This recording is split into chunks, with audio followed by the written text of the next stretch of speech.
நம்முடைய நாட்டில் ஒரு பக்கம் வந்தே பாரத் போயிட்டு இருக்கு, இன்னொரு பக்கம் புல்லட் ரயில் பணிகளும் தீவிரமாக நடந்துட்டு வருது. இப்போ அடுத்த கட்டமா ஹைப்பர் லூப் திட்டம் பத்தி ஆய்வுகள் தீவிரமடைஞ்சிருக்கு.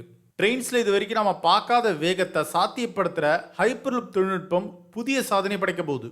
இந்தியாவில் ட்ரெயின்ஸ் அடிப்படையில் தான் போக்குவரத்து முறை இருக்கு. நகரத்துடைய பெரும்பாலான பகுதிகளுக்கு ரயில் போக்குவரத்து இருக்கிறதால மக்கள் பெரும்பாலும் ட்ரெயின்ஸ்ல பயணிக்கவே விரும்புறாங்க. இப்படி இருக்கத்தான் சென்னை ஐஐடி இதுக்கான ஒரு ஸ்டெப் எடுத்திருக்காங்க. அதுதான் ஹைப்பர்லூப் தொழில்நுட்பம். இந்த ஹைப்பர்லூப் தொழில்நுட்பத்துக்கான சோதனையை சென்னை ஐஐடி ஆரம்பிச்சிருக்காங்க. முதற்கட்ட சோதனைக்காக சுமார் 422 மீட்டர்ல ஹைப்பர்லூப் சோதனை பாதை கட்டப்பட்டிருக்கு.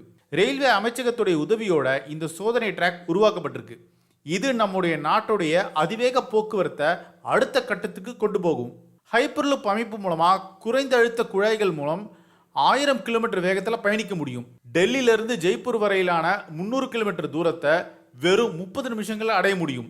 அதாவது தமிழ்நாட்டுடைய சென்னையிலிருந்து திருச்சி வரையிலான தூரத்தை 30 நிமிஷத்துல அடைய முடியும். இது இந்தியாவுடைய பொது போக்குவரத்தை நிச்சயம் மொத்தமாக புரட்டி போட்டுடும். இது பற்றியான ஆய்வுகள் இப்போ தீவிரமாக போயிட்டு இருக்கு. இதுக்கு எல்என்டி, ஆர்சிலர் மெட்டல் மற்றும் ஹிண்டால்கோ இண்டஸ்ட்ரீஸ்னு பல நிறுவனங்களும் உதவி இருக்கிறதா சொல்லப்பட்டிருக்கு.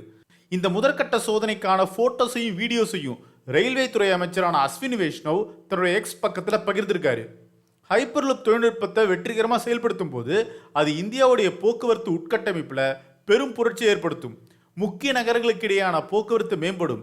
அதாவது மணிக்கு 1000 கிலோமீட்டர்னா சென்னையிலிருந்து பெங்களூரை கூட அரை மணி நேரத்தில் அடையலாம்.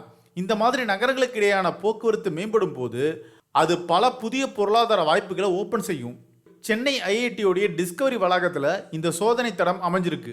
இந்திய ரயில்வே, சென்னை ஐஐடியோடைய அவிஷ்கர் ஹைப்பர்லூப் குழு மற்றும் ஸ்டார்ட் அப் நிறுவனமான டியூட்டர் இணைஞ்சு இந்த ஹைப்பர்லூப் ட்ரெயின்ஸில் சோதனையை மேற்கொண்டு வராங்க. இது வெற்றிகரமாக முடியும் பட்சத்தில் அது ரயில் போக்குவரத்தில் இந்தியாவுக்கான பெரும் பாய்ச்சலாக இருக்கும். சென்னை ஐஐடியில் ட்ரெயின்ஸ் மட்டும் இல்லாமல் எலக்ட்ரிக் விமானங்களுடைய சோதனையும் தீவிரமாக போயிட்டு இருக்கு. சென்னை ஐஐடியில் இருக்கிற ஸ்டார்ட் அப் நிறுவனம் ஒன்று எலக்ட்ரிக் விமானங்களுடைய இறுதிக்கட்ட சோதனையை நடத்திட்டு வராங்க. இந்த ஹைப்பர்லூப் சோதனை பாதையை பற்றி அஸ்வினி வைஷ்ணவ் என்ன சொல்லியிருக்காருன்னா, இது தொழில்நுட்ப முன்னேற்றத்துக்கு பெரிதும் பங்களிக்கும். இந்தியாவுடைய முதல் வணிக ஹைப்பர்லூப் திட்டத்தை சீக்கிரமாக தொடங்குறதுக்கான திட்டங்களை ரயில்வே தயாராகிட்டு வருது. ஹைப்பர்லூப்புடைய வடிவமைப்பு குறைந்த கரண்ட் செலவு மற்றும் 24 மணி நேரமும் தொடர்ச்சியாக செயல்பாட்டை அனுமதிக்குது. இது நீண்ட தூர பயணத்துக்கான ஒரு திறமையான மாற்று வழி.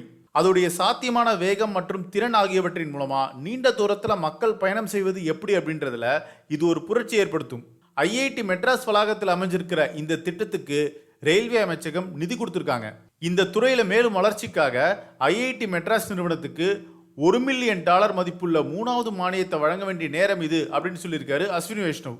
இந்த புதுமையான சிஸ்டம் போக்குவரத்துல ஒரு புதிய அளவிலான வசதி மற்றும் வேகத்தை வழங்கும் நோக்கம் கொண்டிருக்கு.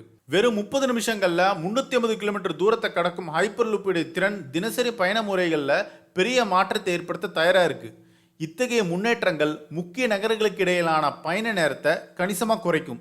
இது தனிப்பட்ட மற்றும் வணிக பயணம் ரெண்டுத்துக்குமே ஒரு புரட்சிகரமான மாற்றத்தை ஏற்படுத்தும். ஸோ இந்த திட்டம் சீக்கிரமாக மக்கள் பயன்பாட்டுக்கு வரும்னு எதிர்பார்க்கப்படுது. இதை பற்றி உங்கள் கருத்துக்களை கமெண்ட் செக்ஷனில் சொல்லுங்கள். இது ஒன் இண்டியாவுக்காக ஆனந்தன்.